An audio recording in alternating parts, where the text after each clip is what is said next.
himself and then to go right into the presentation of the day. Good afternoon.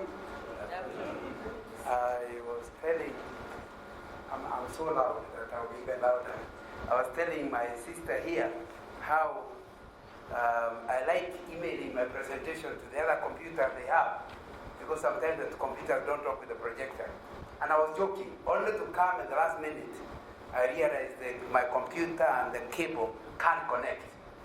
And so we have been struggling to make the two to talk to each other. James talked to us about technology. And so we had a technology challenge in the afternoon. My job is very different from what we have been discussing throughout the day. I am asked to talk about how do you lead when an industry is the way I have been described in the morning. 3 things you have been told. First of all, despite all the efforts, we are making losses. Was that not clear in the morning? Secondly, there are changes on a continuous basis, so that there is something changing internally and something changing externally. So my job is to discuss the issue in the next 40 minutes or so, and I'm timing myself. How do you lead in a dispensation of change? If you came, I left university 40 years ago, but if you came doing a business course, but one of the options I took in 1976 was insurance. I can tell you, the things I was taught then are almost irrelevant today. Okay, indemnity still defines this. And assurance is still assurance. But because I did not end up in the insurance industry, I know I cannot refer back to that. Because in 1987, that was, I left the university 10 years before the Insurance Act. And it came with a lot of changes, isn't it? But it sounds like even 87 is a long time ago. Because 10 years ago, we got a commission of insurance and we got an IRA. And since then, IRA has been busy changing the industry. Would we condemn them like that? But I think what is exactly that even the last 2 years, a presentation showed of how many things have changed, and some are not yet changed. They're intending to change. So it sounds like I do not have a lot of work to do in trying to describe this as an industry that is changing. Winston Churchill said, there is nothing wrong with change if it is in the right direction.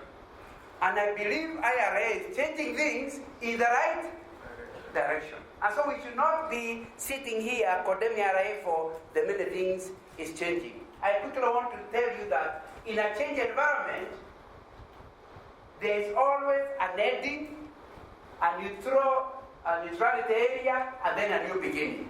And so, for example, with all these changes about capital, and it's been extended to 2020 or something like that, there will be an ending. When it is an ending, it's a time for denial and resistance. And if you're in that category, you are wasting your time, because the change will still come. So as a leader, and the CEOs I'm discussing with are leaders and directors are leaders, you need to go as quickly as possible from that stage where you are denying or resisting. After all, if Parliament has passed it, you need more 50,000 shillings than one discussed to change something already passed. I'm making a joke about the 50,000 on Mr. Karaoke. Now it's important to understand we quickly as a CEO must go through that. The denial resistance change. Ask yourself 3 questions. Number 1, is it a must that this change must happen? If it's not a good, you don't regard it as a good change and you can change, try a little quickly to find out whether there is possibility of change. I'm telling you, if it has already been passed by Parliament, your chances of changing in the short term are there, but very slim. Now, once you answer the question that this change must happen, ask yourself, how will this change affect my organization? You must quickly assess how that change will change your. You might discover it's not such a bad change after all when you analyze it. Because once you have answered the first question, that it must happen, then assess what the change or how the change will affect you. Thirdly, you must quickly ask yourself, how can I adapt to the change and write like servers? You know, we are near the sea, isn't it? And when people from up country, watu wa bara, come and find the way, they run away. When a guy who's an expert in serving sees a wave, he sees an opportunity. Are we together? The question will be for you as a CEO, are you getting frightened by the wave, like a bara person? Or are you able to know how to ride over the wave? Those are three questions. Whatever else I say during this discussion, those are three questions that one must deal with as a leader. You know, so we are discussing that in a time of change, change is an event that is observable, situational, and external to yourself. In other words, it's not something necessarily you have invited. Although you are told in the morning, you can actually force change to your advantage. It starts with the beginning, change sets into motion the transitional process, and then you now go into the transitional process, and this is psychological. It is three-phase process that individuals go through over time to come to terms with the external changes they are experiencing, with the ending, the neutral stage, and the beginning, and I've already discussed that. I wanted to go through some policy changes in Kenya, but I will not spend time on it. I also wanted to give many examples of changes that are there. I will not spend my time on it. But I can mention maybe some, although I'm repeating what we already discussed in the morning. There is, instead of loyal, productive, enthusiastic workforce, we are having people that are insecure, fearful, and skeptical. Would you agree the millennials are that type? Now, when I joined Shell, I worked first for a bank when I left the university, and then I joined Shell in 1979, and I stayed with them until they called me an old man. So I was there for around 30 years. Now, and then when I joined, when you told somebody, how long have you been here? 10 years. I said, oh, you're a boy. Because most people had worked for Shell from the 1950s, Akina Zach Bori, you know, who later became in charge of football and passed away the other day. They used to talk about 1956. Remember, I'm there 79. They're saying, I joined 54. I joined 56, like our boss there was someone called Nick Muriuki, who joined Shell 1954. They were working with Kibaki just after they left my career. So, it sounded, wow, these people have been here for long. And so and because Shell was the biggest oil company, everybody left other companies to join us. So nobody ever thought of leaving Shell. But if you now go there, the other day they asked me to go and give a talk to Vivo, who bought Shell. And everyone was saying, who is that Muse? They didn't know me, and I didn't know them. In a period of 10 years, everybody looks like new. That is the new company you're dealing with. And you need to understand this change is not temporary, it's permanent. The people you have recruited recently have no intention of staying with you for their career here to be seen. They are just passing through your organization. Are we together? So you have to accept it as a change. That's the new people. They have no intention of staying. You know, I was in utter shock when I was now in top management and we were discussing about welfare of staff. Then there was some middle-level managers. So are you hearing what the staff are saying? They say they do not want the house purchase assistance. See, that was one of the biggest selling points in Shell. The fact that if you join Shell, they promise you they're going to give you 10 months of your salary to buy a house. That's how I bought my first house. Now, the way people say, what for? I don't need a house. Why? If you got a house, they also gave you, I think, 5 years, initially 5 years. And if you stay those 5 years, every year they would write off 20%. You stay the first year, the loan is now 8. Stay another year, it is 6. 5 years, it is 0. My, it attracted us.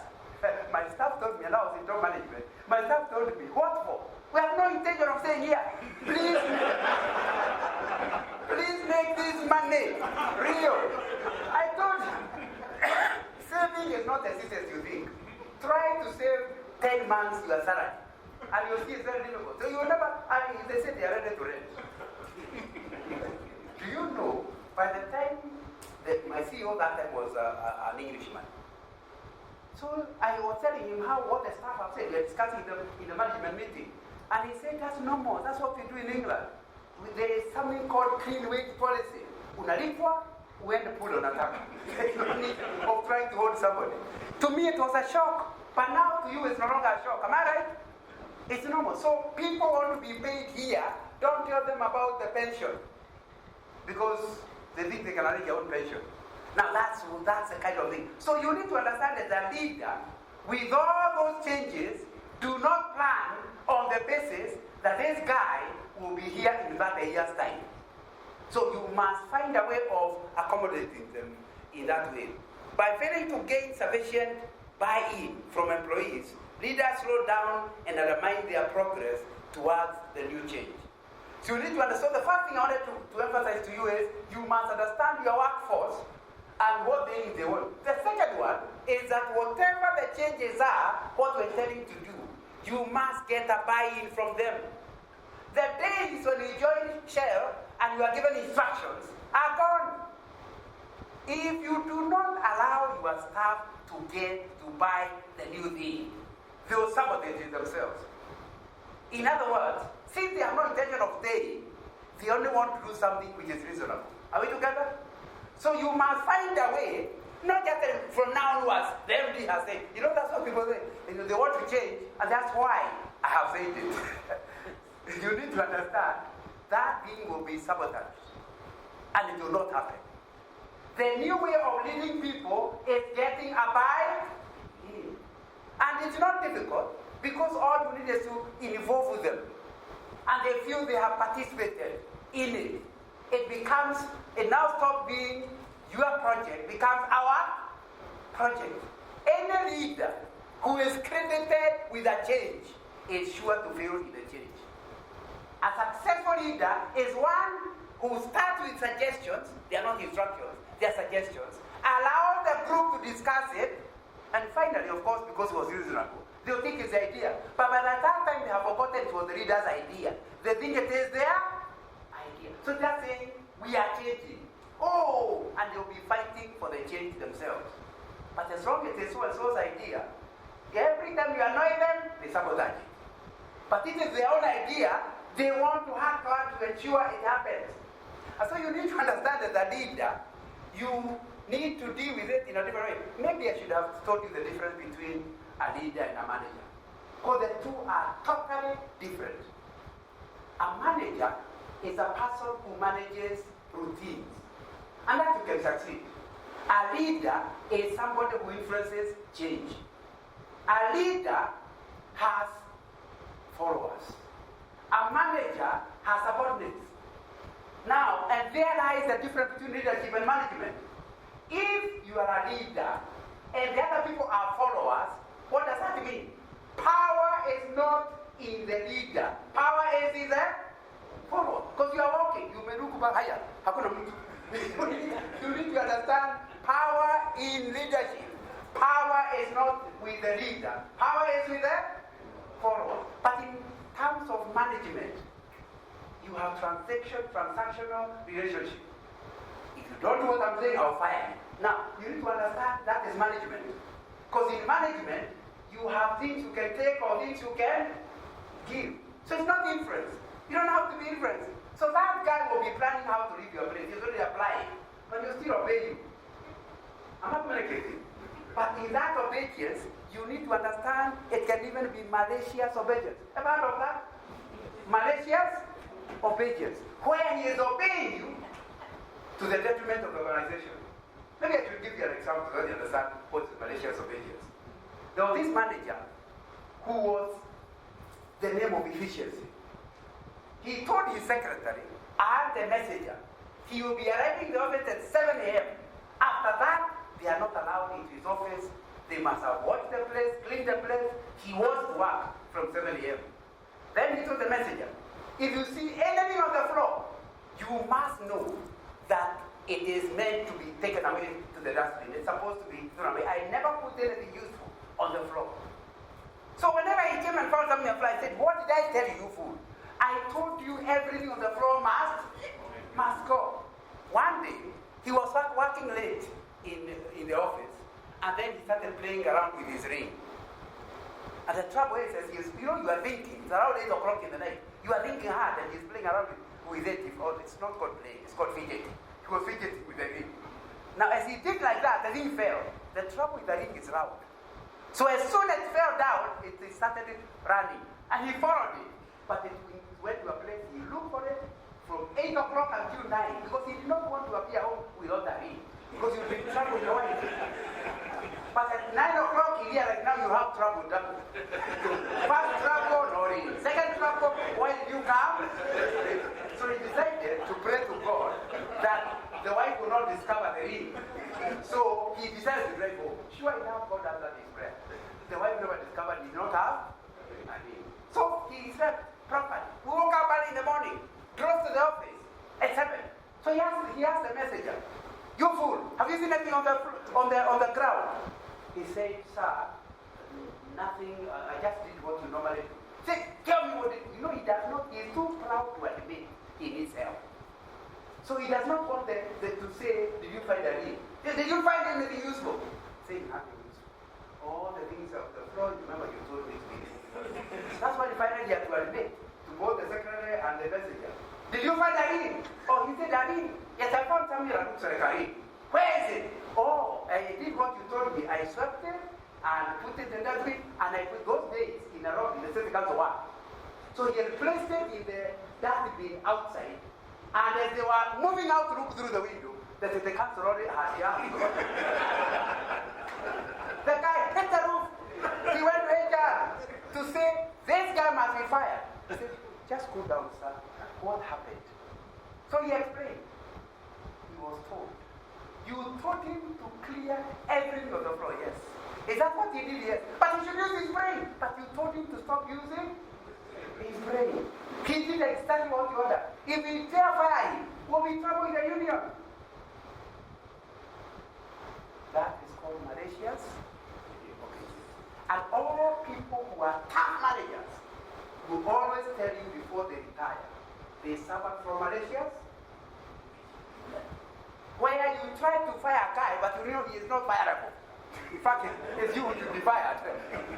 Now, you need to understand that. You need to understand that when you choose the way of management and not the way of leadership, you have just chosen a very difficult route.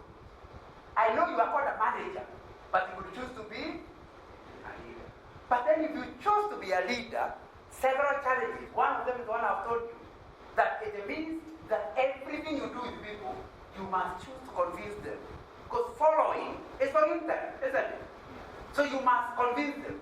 The second thing is, they must trust you. They must trust you. Nobody will follow somebody he's suspicious about. If he thinks in a corner he might run out and stab you, he will not follow you. So if you want to be a leader, the currency of leadership is trust. So as long as they don't trust you, you are not a leader. You can be a manager but not a leader. And you'll be good. Thirdly, if you are dealing with these followers, you must not just tell them, you must involve them. And you must continue yourself participating. So that you are a team, not they and us. I still remember when I was at Alas 45 years ago. And one of the things I still remember about my Zulu headmaster is that he always taught a class. Because he did not want anybody in the school whom he has never seen. And the way to know students is to talk to them. Like when I was in Form 6, they taught us something called yellow paper. That means you can tell us almost anything. Those of you who are over 45 who understand what is GP. But his idea is not the GP, it is getting to know us. What about the headmasters of today? They lock themselves in a headmaster's office. If they appear in the staff room, everybody goes quiet. So it is them and us. And all things that concern the school happen in the staff room. That's when they are drinking tea, is when they talk about the issue. But as soon as the headmaster comes, they go quiet. Because that headmaster is a manager, not a leader. And there are people here who are CEOs like that. I still remember, and I'm not telling you where I was working in 1977, but I still remember I was working on the 18th floor of a building in Nairobi. But whenever I came, if the CEO entered a lift, we all came out. And he never was disturbed about that. He always went up on, I think it was a little higher, on a higher floor than us. He always went alone. And never bothered him at all. Can you imagine what he was missing by not allowing us in the lift? We lose nothing. He loses everything. He does not know who works in that company, and we are not in the same team with him. It is they and us. In a volatile environment we are discussing in this industry, the managers of the past have no future. Because as long as you don't become a leader and become a manager, you are going to have people that know. Like some of these things that James is talking to us about the changes. Who is likely to know? If you are above 40, you might know. That's the one. You know, if you are of the new system, the new things young people are telling us. The other day I had a young man tell me, you know, Mr. Nana, you know you are PC. I said, I'm not that old. He said, you are PC. What does PC mean? Before computers. Because, and then they say, some of you are digital immigrants. We are digital citizens.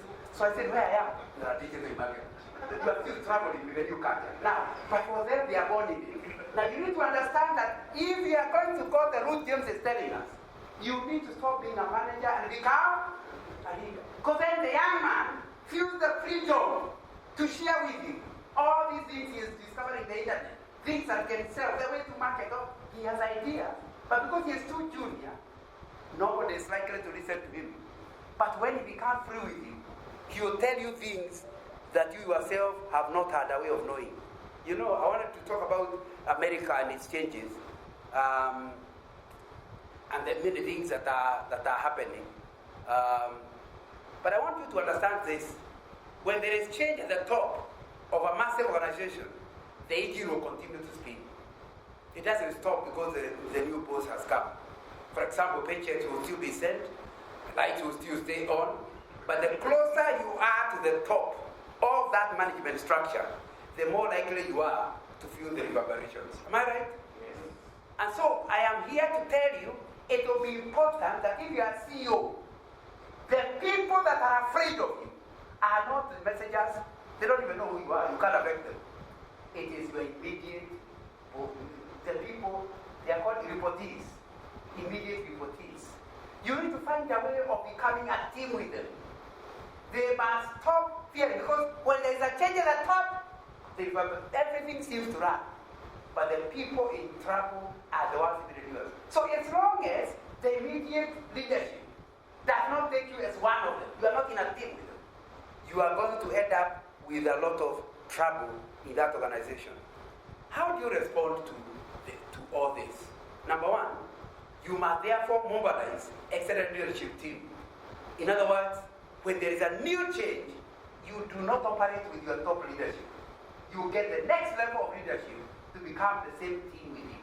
Because now you need, in a changed environment, you do not have the history. You know, the reason you are at the top is because you know more of history than everybody else.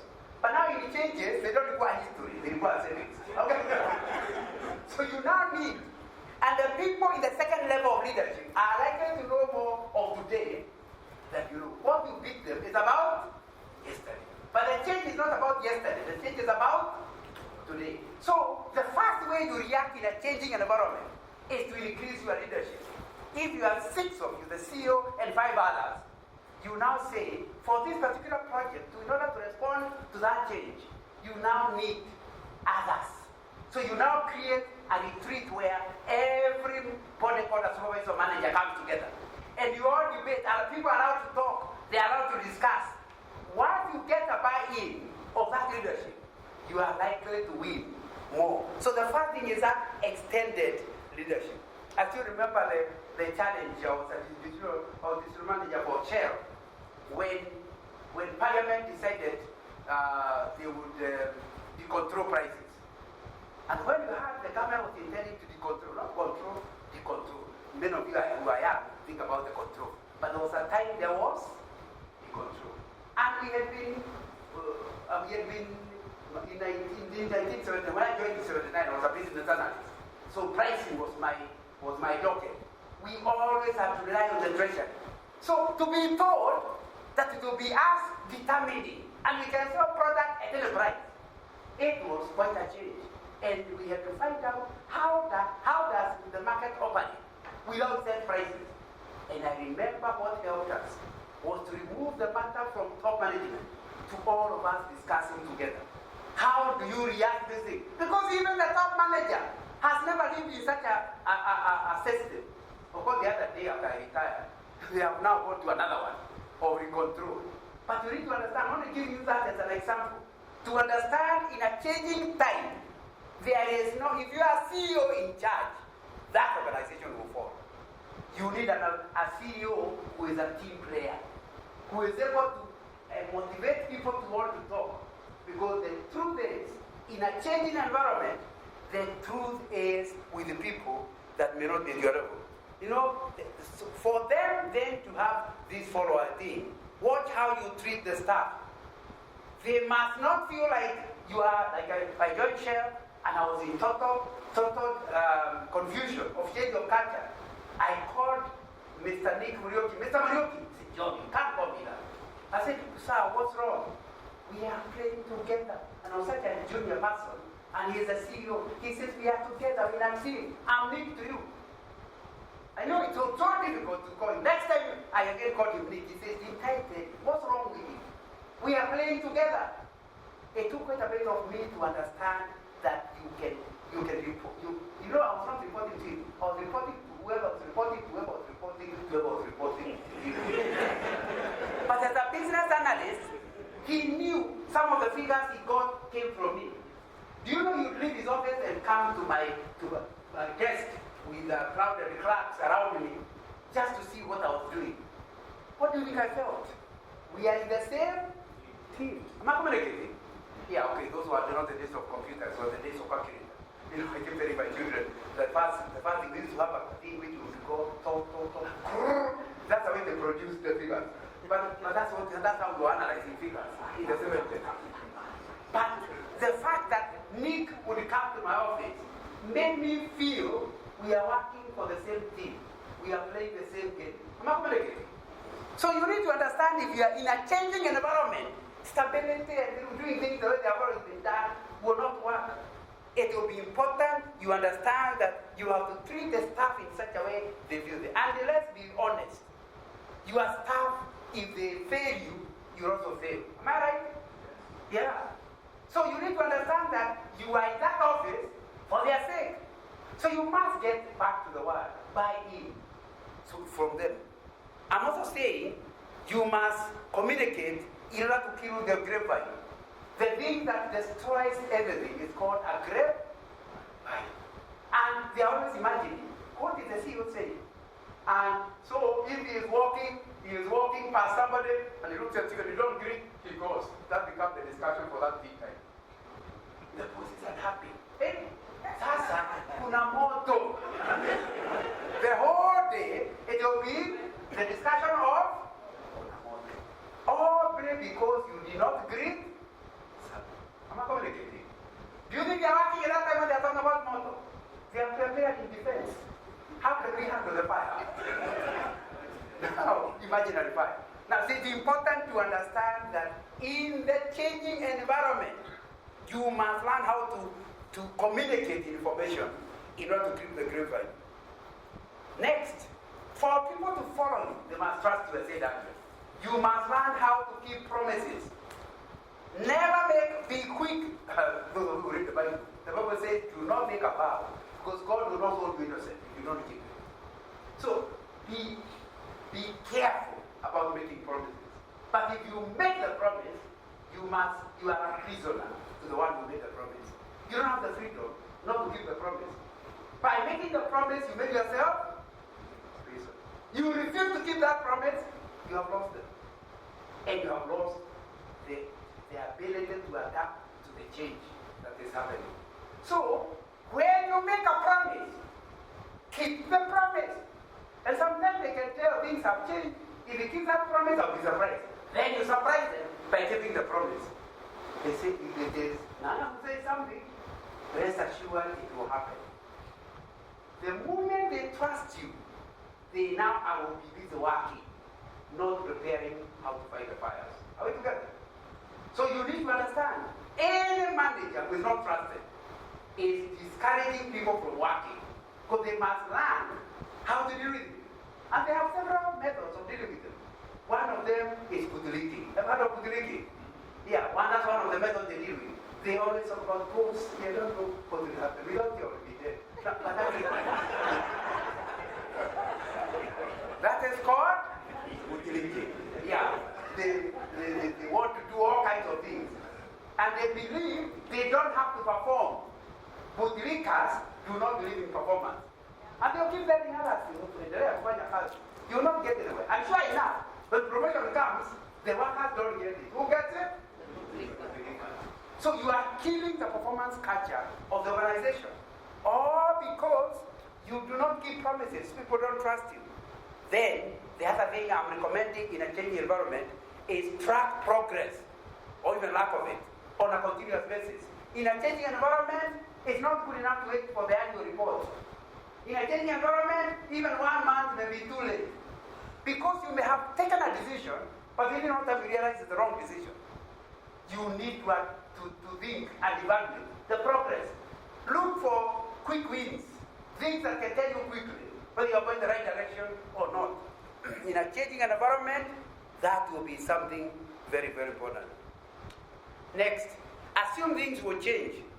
For you to adapt and succeed in changing times, you must be aware that the only constant in today's world is change. That means as you are dealing with this change, even before you are accustomed to this, ARA will put another change. So you need to, don't feel like now this is the last one they are bringing. Since they are, and Winston Churchill told us, if it is changing in the right direction, then it's not a bad thing. So you need to adapt yourself to those changes. Do not show yourself to be unshakable, part of the old guard. In a changing environment, you must be ready to adapt. Paul Schwander, a business consultant whose firm Locomotive Solutions has helped many businesses through executive Chan, echoes the warning about the pitfalls of getting defensive. The worst thing a holdover can do, he says, is to show herself or himself to be an unshakable part of the old guard. Usually, that means defending plans and assumptions that need to be reconsidered under the new management. If there are good plans and assumptions, it won't hurt to reconsider them. And you will show the new leadership that you are wide open to whatever is best for the organization. Maybe it's a new minister who has come and is bringing a lot of change.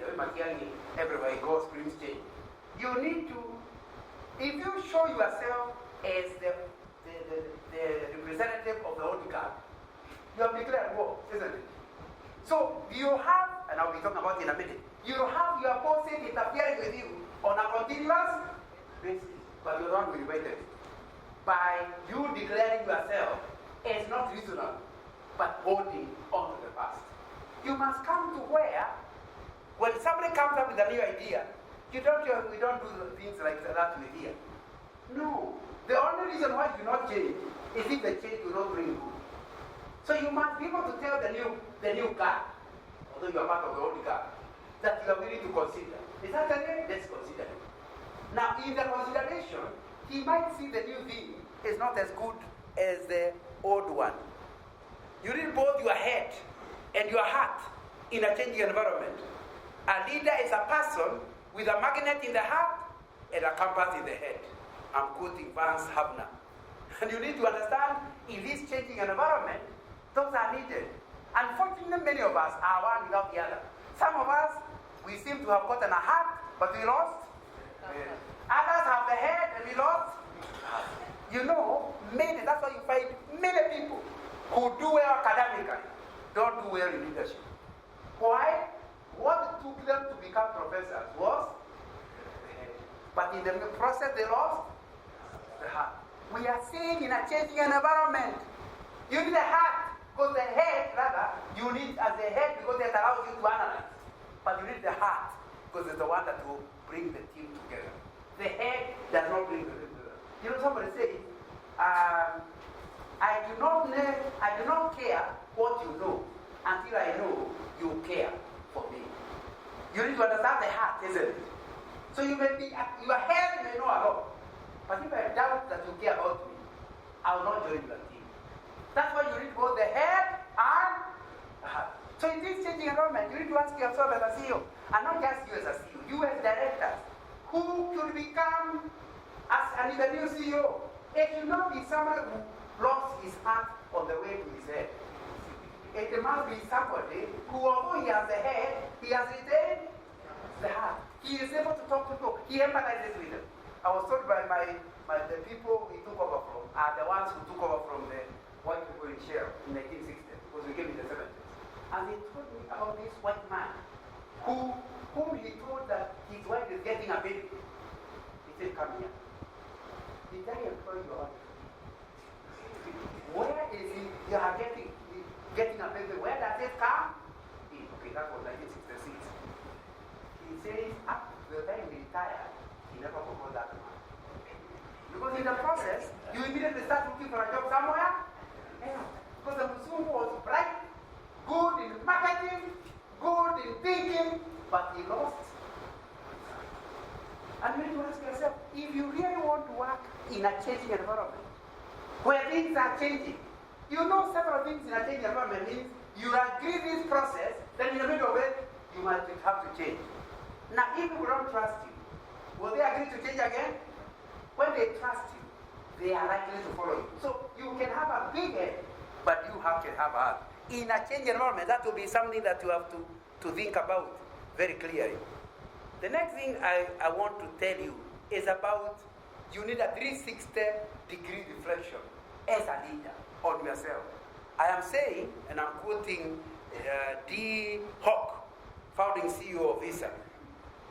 If you seek to lead, if you want to be a leader, not just a manager, you must invest at least 50% of your time in leading yourself. The most important leadership is not leading others, it's leading yourself. I'm talking about your own purpose. Do you understand why your job exists? Why do you work? I know you are very busy telling others to write their job description, their task and target, their performance KPIs. But for you, why are you needed? You need to spend 50% on your own purpose, the ethics, the principles, the motivation, your own conduct. Manage it. Because without that, leadership will become very difficult.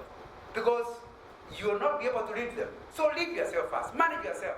For example, you must learn the act of, after you have quarreled with your wife, and you are driving from the house like a rocket because of how she has annoyed you. When you reach your office, please lock your problems at home. You are not allowed to transfer your own problems to the office. So someone is saying, good morning, sir. Who are you to ask me? No. And it is so early in the morning you have done nothing wrong. It is the problem of last night in the bedroom. Now you need to understand very clear that you must manage yourself. You must find a way of locking your problem. The same thing, of course. You have had a busy day, difficult day. Don't go home and take the office problems to your wife. She is not paid by your employer. Are we together? You must learn how to leave your problems in the office. Are we together? When you go there, she tells you, would you like to have tea? Sure, you fool. Can't I? Your children are normally take tea. Now, you are actually putting those on your belly. You need to find a way of managing. So when I say manage yourself, a lot of executive problems are not problems of tasks.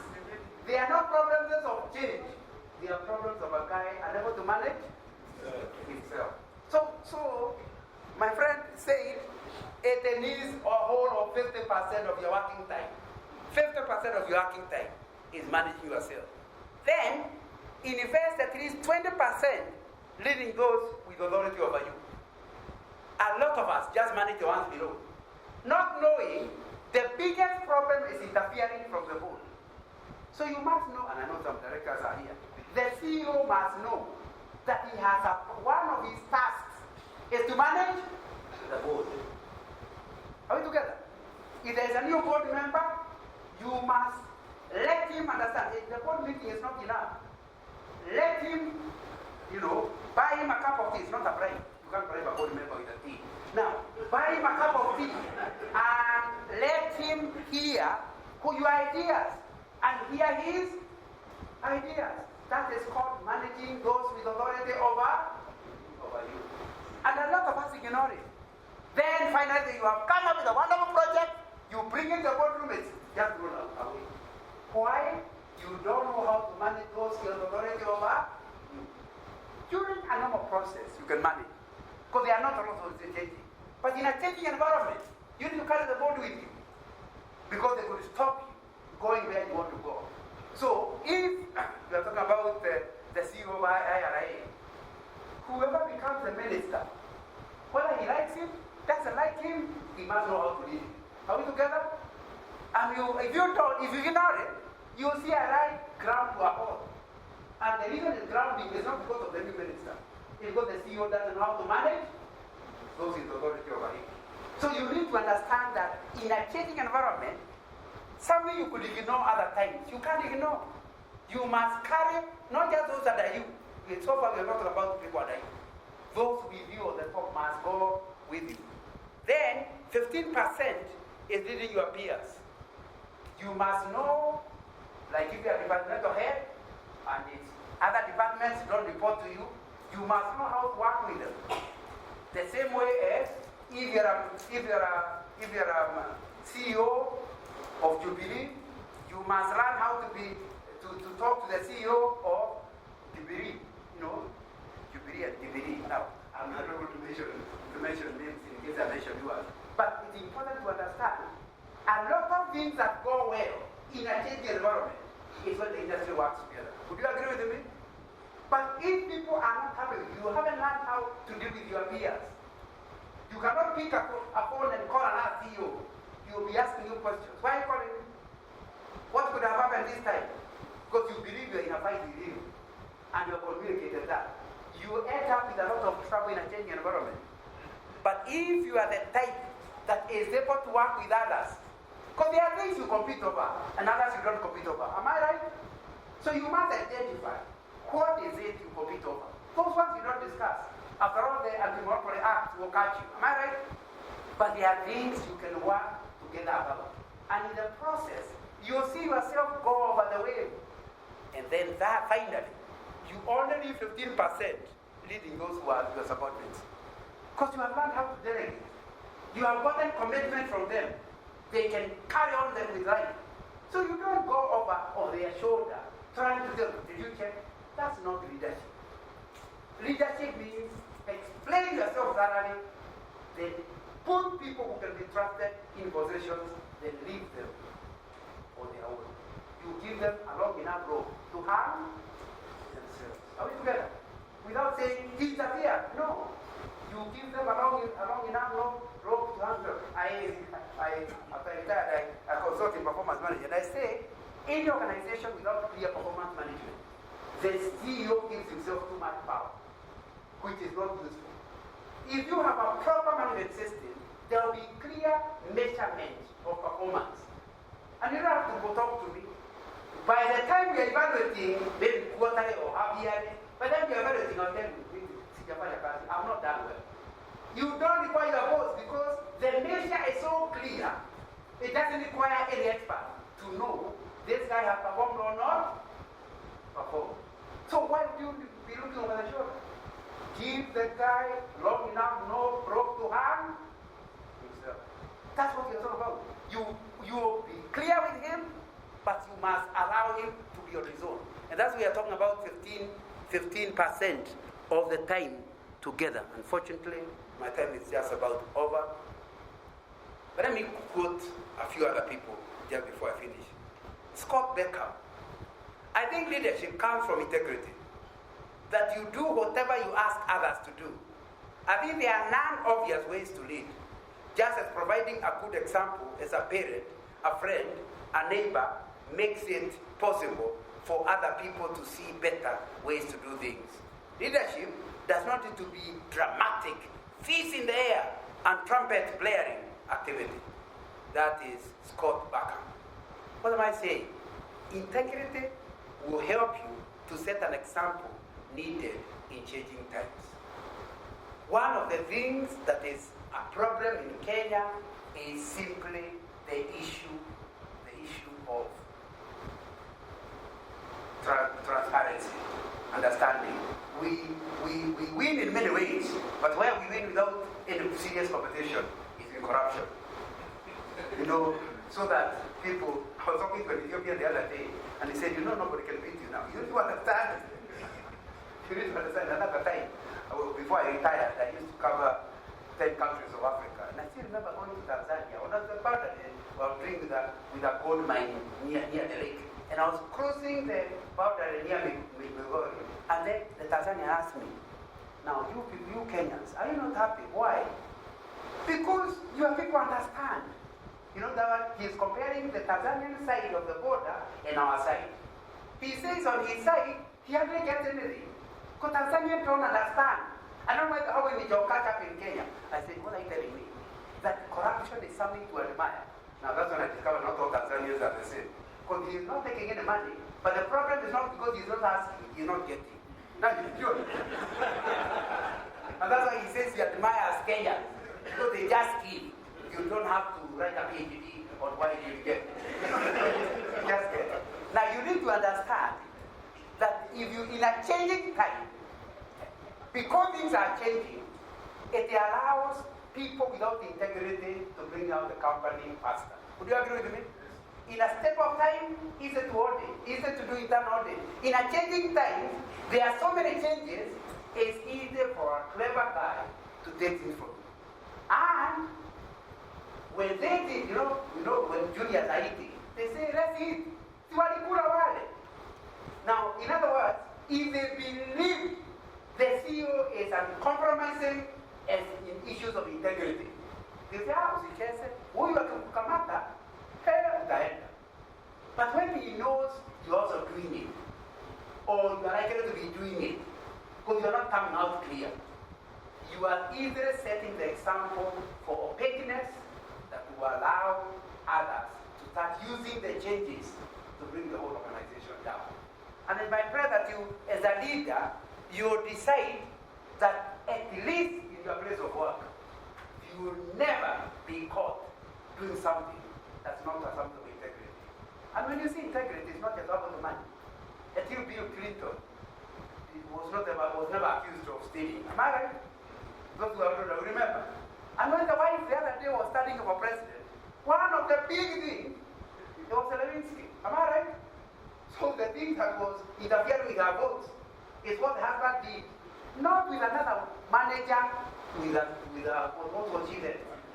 An intern. He has adult children and an intern was able to bring with him like a joke. A lot of people say that women are the weaker sex. I have discovered they are the stronger sex. As a small girl, can manager see you now? Have you seen those things happen? Men are the weaker. So you need to understand, when they start seeing that the new intern is talking to you in a certain way, they know you have no integrity, not communicating. So integrity is not just that I've never been bribed. You don't have to be bribed. Integrity is lack of being straight, lack of transparency, lack of trustworthiness. And if you want to set an example, because at a time of crisis, you may not even have enough time to explain things. So you need to get a buy-in earlier that they trust you. So when you explain something, they easily take it and then ask questions later. But for you to win to that level, they must know they can trust you, that you have actually got integrity. Now, and it's my prayer that since I've run out of time, I want to talk about differentiating authority and power. Asking yourself, if you really, in a time of crisis, people fear you or respect you. If they respect you, it means they trust you. Am I right? If they fear you, you will solve for what I call malicious obeisance. You can't go over the changes unless you are able to handle it. And we talked about, and I want to talk about, your organization must become a continuous learning organization. As Peter Senge's vision on learning organizations clearly explains. And you need to ask yourself, Are you a learning organization? A learning organization is an organization that is not stopped. It allows people to think. It is proactive. It is always asking, why must we continue this way? Why can't we change? And in that learning process, allows everybody to be involved. You must kill the old culture of mtu wa mkono. In the oil industry, when I joined the oil industry in the 70s, you would be told that's a fueling hand, that's a country hand. I said, why head? Why not the head? No, he's not allowed to think. His work is to use his hands. Now, if that's what you are doing, you need to understand the guy has a brain. The fact that he didn't go to high school, maybe simply because he could not get school fees. Am I right? He is much brighter than a graduate. But he never got an opportunity to go to university. Can you imagine, if you allow your messenger to think, he will change the organization. If you allow your secretary to think, they will change. And once you give them freedom, they'll say, by the way, I know you have been doing it this way. I'm not telling you to change, but at least what I thought. And you see I finish with this. When I was in charge of about 10 countries in Shell, from Madagascar, Mauritius, this region to Ethiopia. And our biggest problem in logistics was road accidents. And I was being mentioned by London as to how we changed the culture. I went to Ethiopia and they were not reporting many accidents, only to discover their definition of death is when the police catch them. If you are driving and it was a long road, I actually drove on it with a four-wheel drive. From Addis Ababa, I went all the way to Djibouti on a four-wheel drive, just to experience what the driver was going through. I said, in those places, in the middle, somewhere near Djibouti, there, when you kill somebody, the elders come, the counterparts, they come quickly and agree. If it's a boy, these are the number of goats. If it's a boy, number of goats. You finish there. Police don't come in. So that is never reported. Because they can't see why report. Yet the traditional system have already told them how to deal with them. The question is, how do you change? And I discovered the solution is with the drivers. And I went country to country talking to them. They came up with fantastic ideas. Within no time, the accident, not just fatalities, started coming down. One of the main prizes I got from Shell was a change in my region in terms of accidents and HSE statistics. But they never came from managers. They came from drivers. Nobody knows the road like a driver. But because his head is not supposed to work, you just allow him, you give him instructions. Like you tell him, he must wear a seatbelt. But once I started allowing them to talk, they tell you, when you put a seatbelt, when you are in an accident, you are going to die. Now, unless you deal with that issue, they will never wear a seatbelt except in town. After that, they don't wear. You must explain to them why seatbelts are safer than no seatbelts. You must explain to him that when you are driving, your body is moving at the same speed with your vehicle. So when you apply brakes, your body continues traveling. Now, so you understand why you need a seatbelt.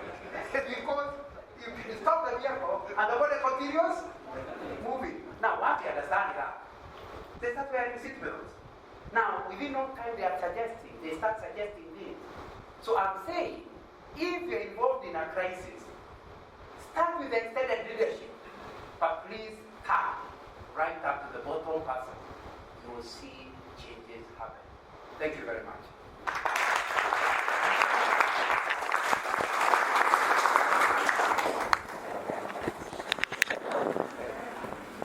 Thank you, Mr. Nana. I think we'll allow 3 reactions to that. Sorry? We'll allow 3 reactions to that. Clearly, the message has gotten where it was supposed to get. And I didn't see the nods or the signs of empathy. Thank you so much. And at least...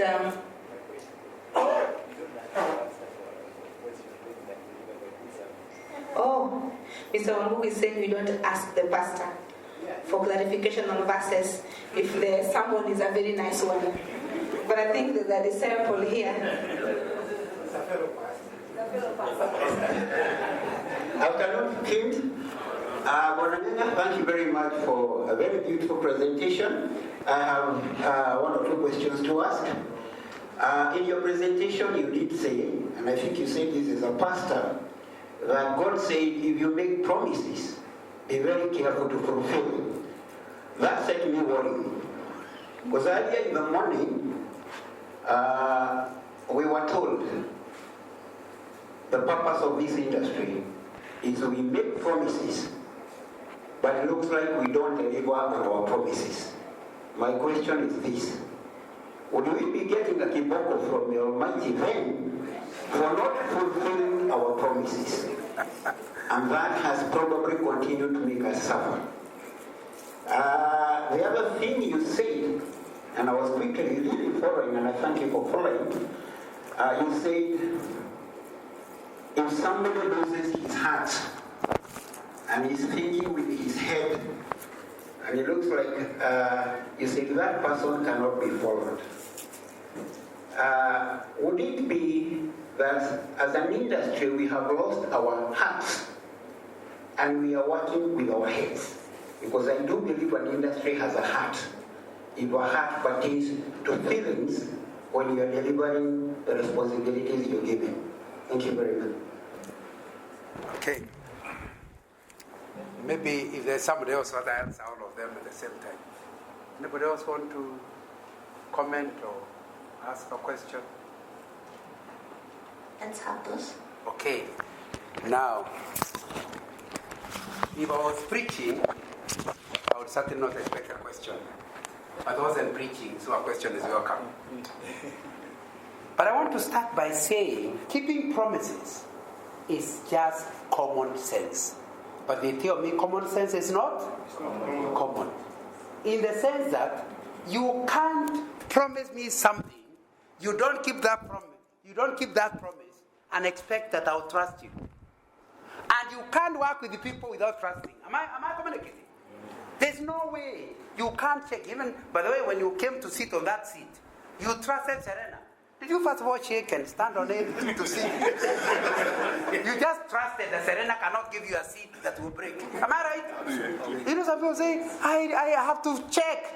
How many things do you check? Most people work in teams by trusting one another. So if you want teamwork and you want the team to deliver and your organization is a team, then you must keep your promise. And when you don't, I said you are a prisoner to the people you made the promise to. And as a prisoner, if you want to be freed, you go back to them and tell them, this is the promise I made. These are the challenges I'm having. I really would like to keep the promise, but this will be the consequence. Most reasonable people will withdraw from that promise. Are we together? But it's not you to withdraw. It is them to withdraw because you made a promise. And if you have, for example, you promised your son a bicycle, then you are fired. You can explain to him, there's now no money for food, leave alone bicycles. The car will understand why you cannot keep your promise. Because what you are after is trust. And people will trust you. So, I just wanted to emphasize that it's just simple common sense. That you can't work in a team with the people that you can't trust. So that's why you keep promises. Or, you are careful before you make promises. You cannot fail to make promises, but you are careful the way you make them. The other thing was talking about the head and the heart. And the question was, is that true of industry? Obviously, yes. It's true of an industry. I think one of the insurance companies, their statement is, we keep... What? Which insurance company is that? CIC. Are there CIC people here? Yeah. Now, if you say that and you don't keep your promise, it will be dangerous. Am I right? You don't say something like that and not keep your promises. It means you have to pay. If you are not paying, you must explain why you are not paying. Because once you make a promise, you are a prisoner to your claimant. Would you agree with me? Yeah, because I gave you my premiums on the basis of what you do when my risk happens. So when you think that even, do you know, I hear even of places where claims officers and managers have to be bribed to pay your claim. Like, they are not aware they are prisoners to the one who pays the premium. They think you have to plead with them for them to pay. That is the culture we must kill. What I wanted to say on this issue of the heart is that you must put yourself in the shoes of the claimant and show that you are feeling his pain. And once he fully understands, you are with him. If it comes out you cannot pay the claim, do you understand? However, I think the recommendation we are given here by the CEO of IRA, by the commissioner, is that you better explain it at the beginning. That when you are making this commitment, please understand there are the following exceptions. So when finally it happens, you say, do you remember I told you there's an exception? Yes, this is one of them. Do you remember? He is likely to understand. So when I say the head and the heart allows you to feel somebody else's pain. When you are just thinking about the shareholder and you forget the customer, it's who told us that thing? Can't remember who presented. Elias is the one who told us that you must look after the shareholder and look after the claimant. When you go one way, there will be a problem. So I fully agree with you that the industry can have the head and lose the heart. But of course, if you have the heart without the head, you are certainly making losses. Because you end up paying claims of crooks. Am I right? Because you are in pain. Oh, half the money. Now, you pay like that several times. The one who comes with a genuine one, there will be no money to pay him. Am I right? Yeah. Because you lost your head by keeping to your heart. That's why I said you need both. Thank you very much. May you enjoy the rest of the afternoon. Thank you, Mr. Anna. That was quite a bombshell that you've just dropped in this room, and a very eye-opening and heart-opening kind of talk. We sincerely appreciate. I think we'll then switch gears again